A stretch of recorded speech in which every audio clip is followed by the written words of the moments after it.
So I am back with part 2 of my Guyana vlog. Now hold up, stop, wait. Let me play the intro.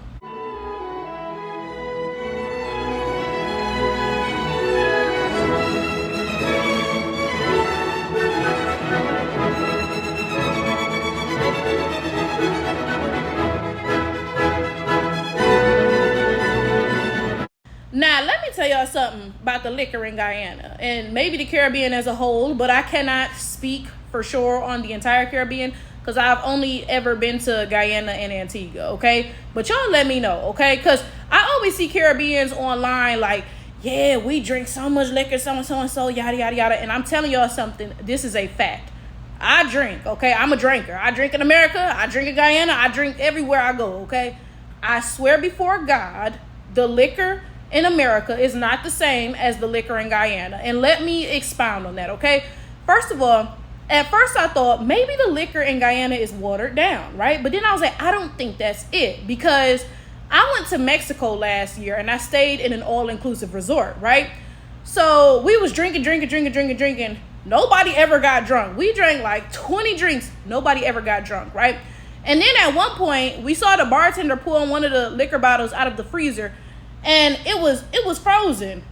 Now, come on now, like, liquor does not freeze in a regular freezer, right? So the fact that it was frozen, that shows you right there had to be significant water content in that bottle, right?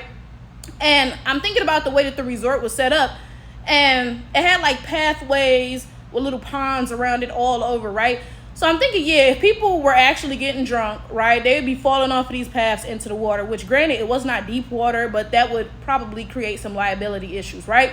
But anyway, I'm sharing all that because I know how watered down liquor works, and I don't think, no, I know for a fact that liquor in Guyana was not watered down, right? So I know that, first of all, because I saw my friend's family opening the bottles, right? You know what I'm saying? It wasn't like I was at the bar and I didn't see the bartender open the bottle. No, I saw her family opening the bottles, right? So first of all, in order for it to be watered down, it would have to be watered down coming from the factory, okay? But then in addition to that, I did get drunk in Guyana. And let me tell you about the difference in drunkenness, okay? Now, like I said, I'm an expert in drunkenness. I'm a drunkard, okay? In America, okay, you get drunk and you get to that point where you feeling good. Ooh, la, la, la. It's the feeling I get when I'm counting that cheese. You know what I'm saying? You get to the point where you're feeling good, right? And you try to maintain that point. You know, you try to space the drinks out long enough so that it's like the liquor is exiting your system at the same rate that more liquor is entering your system. So you stay in that, that good spot, right? But I don't know about y'all, but I mean, I just be keeping drinking. So I be getting past that point, right? And that's when your head start to spin. And that's when I stop, okay? But if you keep drinking, that's when you start to stumbling. And if you keep drinking, you're going to get to blacking out and stuff, right? So in Guyana, I got to the point where my head was starting to spin a little bit. I was, okay, I'm cooked at this point, right? Now, this is the thing. If you get drunk like that in America, the next day, and I'm going to speak on me personally. I'm going to speak on my body because I know how my body works, right? If I get drunk like that in America, okay, the next day, I'm going to have a hangover. I'm going to maybe be throwing up. It's a good chance I'm going to be throwing up. I'm not going to feel great at all, right? But in Guyana, I woke up the next day and I was straight. This is the thing, right? When I went to Guyana, because when you get on a plane, you can bring, 3 of them 3-ounce containers of liquids. One of my containers had liquid chlorophyll in it. Because in America, I drink chlorophyll before I start drinking, and then I drink it all the next day. And that considerably helps with hangovers, right? When I got to Guyana, I didn't even need that chlorophyll. So I was thinking like, hold up, because I did get drunk a number of times while I was in Guyana. But the next day, there was no headache, there was no nausea, there was no nothing. And I'm just thinking, I'm like, what is in the liquor in America? And that right there is what is going to make me stop drinking alcohol in America. I swear before God, because what is in the liquor in America? Like, I'm really confused, right? And this puts so much like understanding on when I be saying Caribbeans, like, yeah, we drink all day, so. You better not do that in America. I'm telling you right now, like, yeah, you drink all day in the Caribbean and that works, right? But if you come to America and think you gonna drink how you drink in the Caribbean, you will die. I promise you. Anyway, speaking of drunkenness, let's talk about this little club that we went to one night, okay? So my friend's cousin took us to this club because, like I said, my friend is half Guyanese. That's why we was there. Guyana's not like a tourist place. People don't really go to Guyana for like, you know, vacations, right? Like when I got to Guyana, I was at the immigration desk. You know, when you first get into the country, you have to go through immigration, right? And the woman there, she asked me, "Oh, are your parents Guyanese?" I should have just said yes, right? I was like, "No," and she was like, "So what are you doing here?" I was like, I'm visiting with my friend's family." Like, what? Like, huh? But again, Guyana's not really a tourist spot, right? So my friend's cousin took us to this bar, okay? So this is the thing, okay?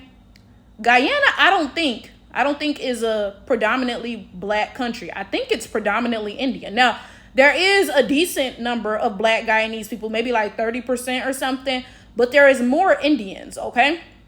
So in Guyana, again, there's a lot of Indians, and then there's a lot of mixed people, right? People who are half Indian and half black. Now, they call them what? Douglas? I don't know how to pronounce it, okay? But that's offering you some context for this situation, okay? Because let me tell you. So we went to this club, and this is the thing, okay? This is the thing. I am clearly black. You can look at me and tell I ain't no Douglas, ain't no Indian, whatever in me, okay? And the same is true of my friend's cousin, okay? Because her family is black Guyanese people, right? But my friend, her grandmother on her Trinidadian side is Indian, okay? So my friend, her Guyanese family is black, but some of her Trinidadian family is Indian, okay? So my friend and her sister, right? You look at them and you can see the Indian in them. Like her sister looked like, honestly, half Indian and half black. And then my friend looks kind of like a dark-skinned Indian. Like, she's darker than me, right? But like, you know how sometimes in India, it be people like really dark-skinned, but they clearly not black. You know what I'm saying? Like, her features almost look like a very dark-skinned Indian person's features, right? Okay. So then in addition to that, there was one other girl there. She was also half Guyanese, right? But her Guyanese grandmother was Indian, okay?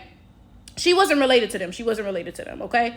And then her other half was African American, but she said her African American mother was a Louisiana Creole. So I don't know if her mother was a black Creole or one of the mixed up or white looking ones, because this girl did look like maybe she could be a little bit mixed or something. Not like biracial, not half and half, but maybe, you know, like a quarter non-black or something, right? Thereabouts. Now, I'm sharing all this for a reason, okay? I'm sharing all this for a reason. There was one more person with us, and she looked like, okay, in America, y'all might say she looked like a light-skinned black person, okay? But like, knowing Guyana, they don't have light-skinned black people. Like, all the black people look like me or darker, you know what I'm saying? And then they have, you know, people who's mixed with Indian and black, right? So like, I would not be surprised if she had an Indian parent or something, because she looked kind of Indian-ish too, right? So again, I'm sharing all this for a reason. There was 6 of us, and out of the 6 of us, only 2 of us looked straight up black, okay? Only 2 of us. The other folks looked like maybe they was half Indian, or maybe, you know, something is going on there, right? And this is all important, okay? So our waitress was an Indian girl, straight up Indian. She was not black. She was not half black and half Indian. She was Indian, okay? Now, this is the first thing, okay? The first thing is she really only talked to one person at the table. The one person at the table that she talked to was the girl who looked half black and half Indian, okay? Now, I think that is important. Now, maybe because the club was loud. You know, in a loud club, you can't talk to everybody, because if you just sit there and try to talk to the whole table, nobody's going to hear you. So you do got to get up on one person and talk to them. Maybe she chose that one person because I feel like initially when we sat down, maybe that, you know, one person waved her over. I don't know, because maybe the bartender just approached her. I don't know, right? But then it was kind of weird because like the guy we were with, the cousin, right? He was the one paying and ordering the bottles and stuff. So it's like, why wouldn't the bartender talk to him, right? But whatever, okay? So the bartender, the Indian girl, she was really only talking to the one girl who looked half Indian, half black, right? Again, they call them Douglas, whatever, right? So, we ordering, food, bottles, yada, yada, yada, so and so and so. So at the end of the night, we get our check, right? And the guy we were with, the cousin, I'm gonna call him Jacob. Jacob is like, oh, I'm gonna pay for it, right? Now, this is the thing. I never assume that anybody I'm with is going to pay for my stuff. I always go into situations with the assumption that I'm going to pay for my own stuff, right? So I make sure I order stuff I can afford, okay? So when we got the check, I pulled my wallet out because, again, I'm not finna assume nobody finna pay for my stuff, right? So then Jacob said, no, don't worry about it. I'll pay for it. I'm like, you sure? He like, yeah, right? Now, this is the thing. This is the important part.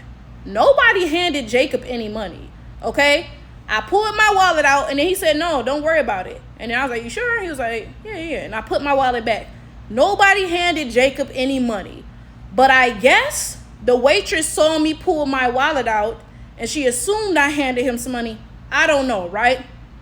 Fast forward, we pay for the check. Everything is cool, okay?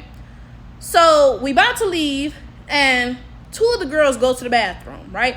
One of the girls who goes to the bathroom is the one that the waitress had been speaking to, the one who looked half Indian and half black, right? Then the other one was the one with the Louisiana Creole mother, who also, again, I said, looked kind of mixed up, right? So they went to the bathroom. Then they came back. We went and got in the car. And we on the way home, and then they tell us while they were in the bathroom, they saw the Indian waitress, right? So they said the Indian waitress was in the bathroom fake crying. It was like, she wasn't even crying for real, but she was pretending to, right? And they said she was in there, and she was talking about, yeah, y'all gave Jacob 10,000 Guyanese dollars. Now, I think that's like 50 American dollars, right? But correct me if I'm wrong. She like, yeah, y'all gave Jacob 10,000 Guyanese dollars for the tip, and he didn't tip me, so and so and so. Okay? Now, recall, nobody handed Jacob no money, right? So she's telling them this story in the bathroom. Yeah, I could do so much with the 10,000 Guyanese dollar tip, so and so and so, right? And the girls in the bathroom is like, oh, okay, right? Mind you, what the waitress didn't know is them was the two brokest bitches in the group, right? Like, I ain't saying that to be funny, like, but they both in school right now. Actually, they're both getting their PhDs, okay? So, when you a student, you ain't got no money, right? So they just like, oh, okay, we can't do nothing for you, okay, right? Now, this is the other thing. They said when they was in the bathroom, the waitress, the Indian girl, was in there talking to a black girl. And the black girl wasn't really trying to comfort her or nothing when she started crying, right? It was a black waitress, right? So the black girl didn't even try to really comfort her, and I think she left and kind of like smirked or something, right? But then this is also what the Indian waitress said. She said, yeah, I'm the only coolie waitress here. It's so hard, so and so and so. Now, for those of y'all who don't know, they call Indians coolies, right? So, again, she made this comment, I'm the only coolie waitress. It's so hard here, so and so and so, right? And I really believe, and we all believe this. This is not just me, like on my own, right? I really believe that she attempted to target them based off the fact that they looked part Indian, because they both have Indian grandmothers, right? And again, you can see it in their features.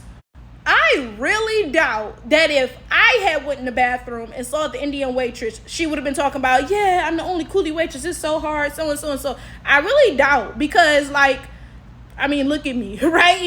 I'm not going to care about you being the only coolie waitress, girl. I don't give a fuck, right?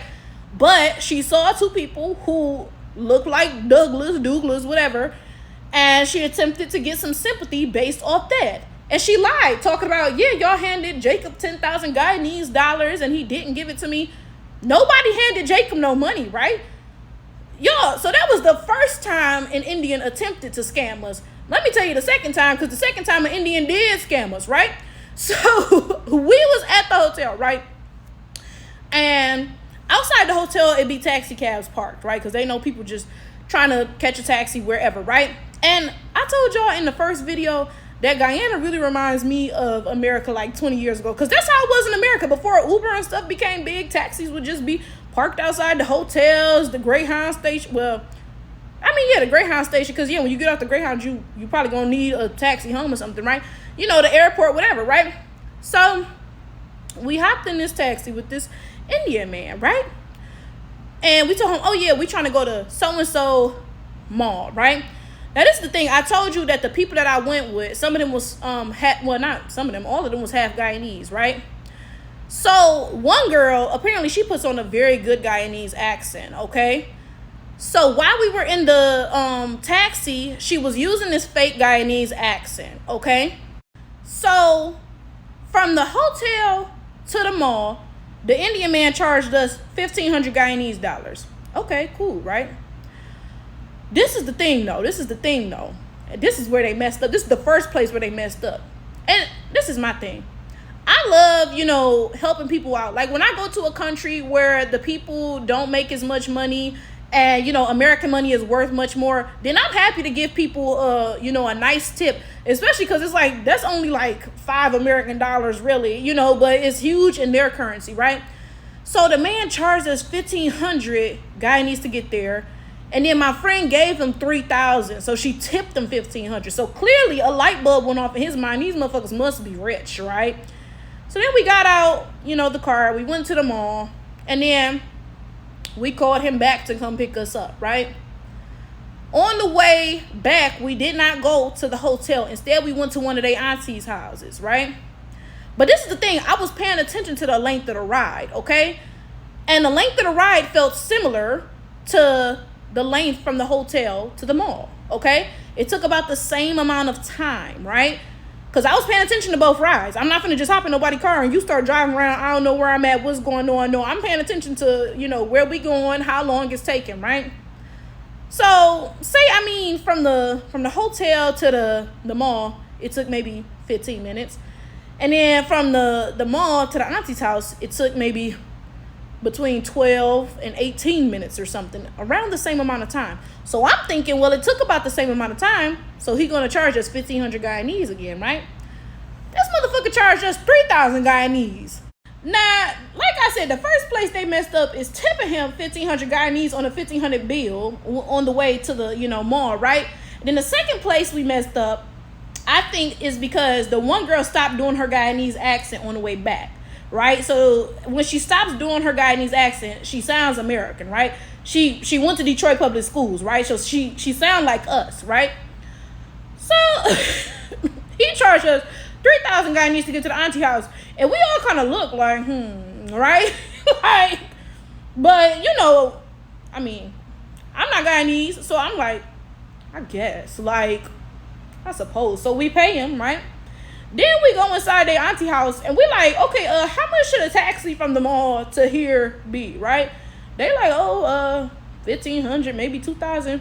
We like, this man just charged us 3,000 Guyanese dollars. They was, yeah, y'all got cheated for sure. Now, hold up. Because them two Indians definitely had us messed up. The waitress and that cab driver. But there was a third Indian who really came through, okay? Because he was also a cab driver, but he was friends with some dude from the hotel who my friends know. Okay, I don't know. Look, they real sociable, and they always at this hotel. And one thing about these people, they get a job and they work there for their whole lives. Okay, and that reminds me of America 20, 30, 40, 50 years ago as well. Because that's how it was in America. People would get a job and they work there for 40 years and retire from there. Nowadays in America, that's not the case anymore because these jobs are not paying nobody bills. So folks be hopping from job to job every 2 or 3 years, right? But that's a whole nother conversation for a whole nother day, right? So this second Indian dude was also a cab driver, but he knew somebody my friend knew from the hotel, right? So he took us to one of the auntie's houses, and then we was like, oh, how much we owe you? He was like, no, don't worry about it.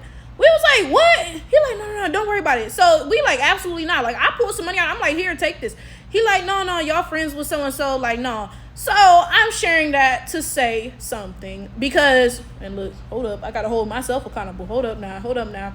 It's easy to judge people who are of different backgrounds based on the bad people in their community. Because, y'all, let me tell y'all something. I was this close to being like, oh, yeah, them scamming ass, jipping ass Indians in Guyana. You know what I'm saying, right?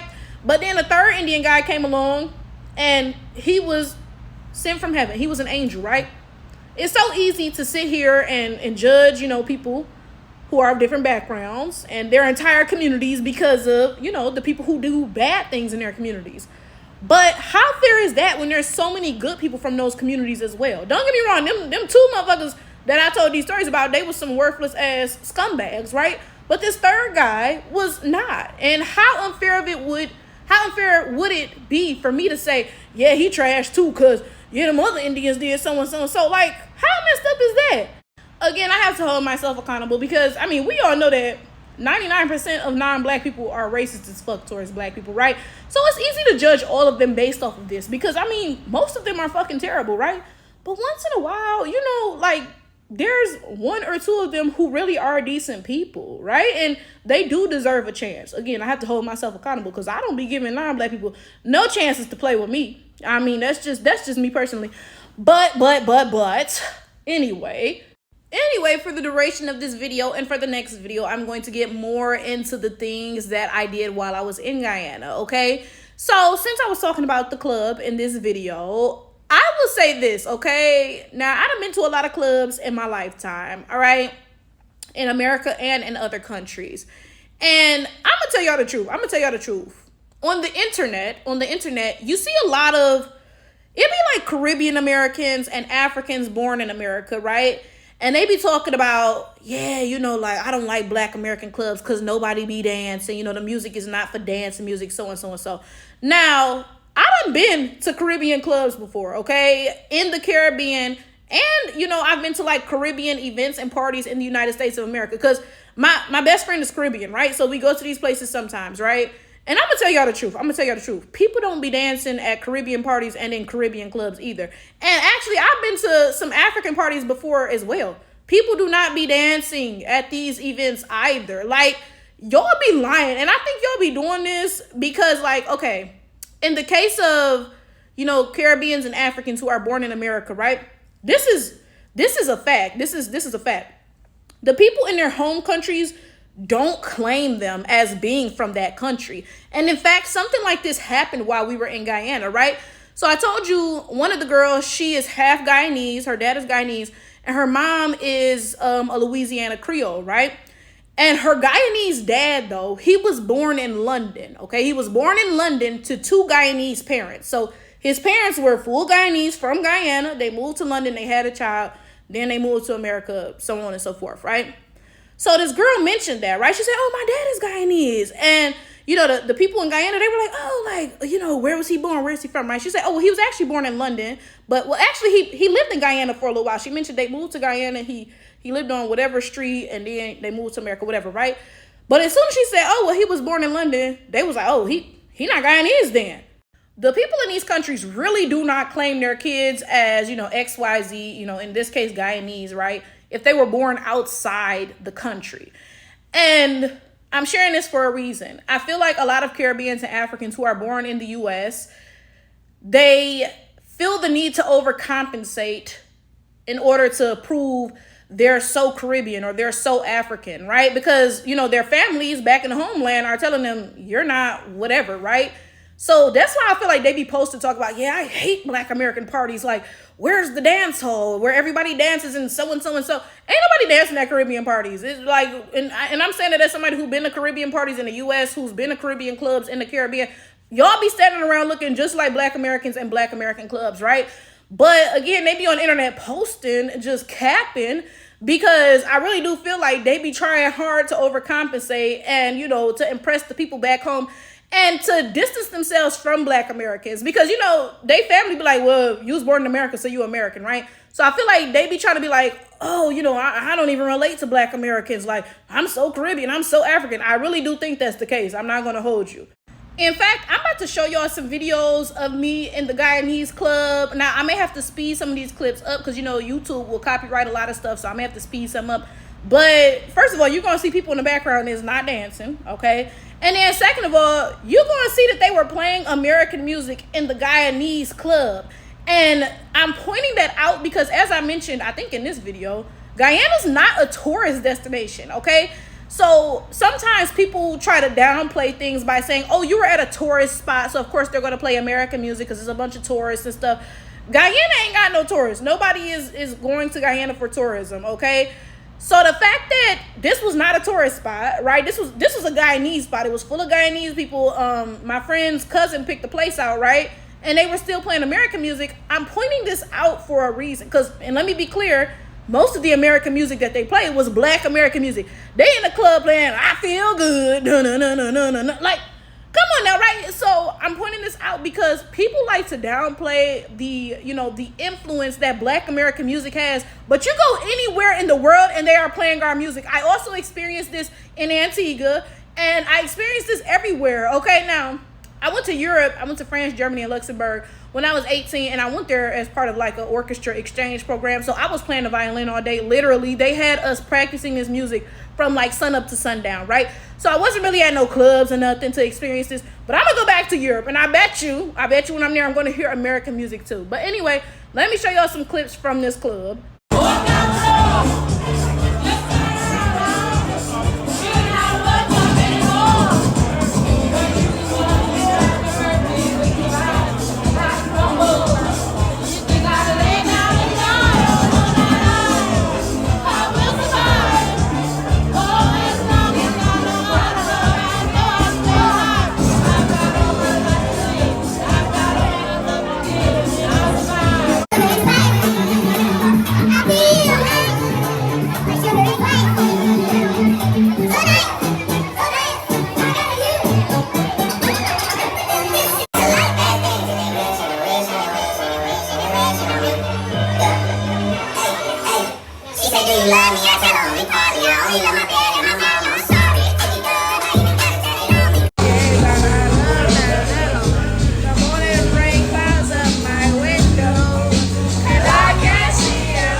Now, I will say this.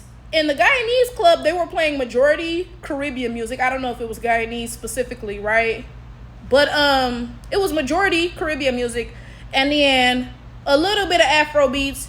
And then, some American music, some Black American music, right? I would say it was probably like 75% Guyanese music, 20% African American music, and maybe like 5% African music, right?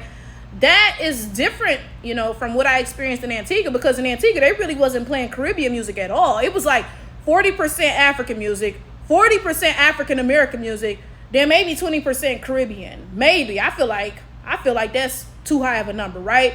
So it's probably like 45 African and African American, then like 10% Caribbean, right? But again, my point is just, I feel like people really be trying to downplay the influence of Black Americans, really. And this is the thing, like one time we was at somebody's house and what did we start singing? And everybody knew the song. It was something by Earth, Wind, and Fire. It was the fire. That's what we started singing. Say that you remember. And everybody jumped in. Folks is ad-libbing. You know what I'm saying? And it's like, bro, I'm not even trying to lie or guess nothing up or nothing.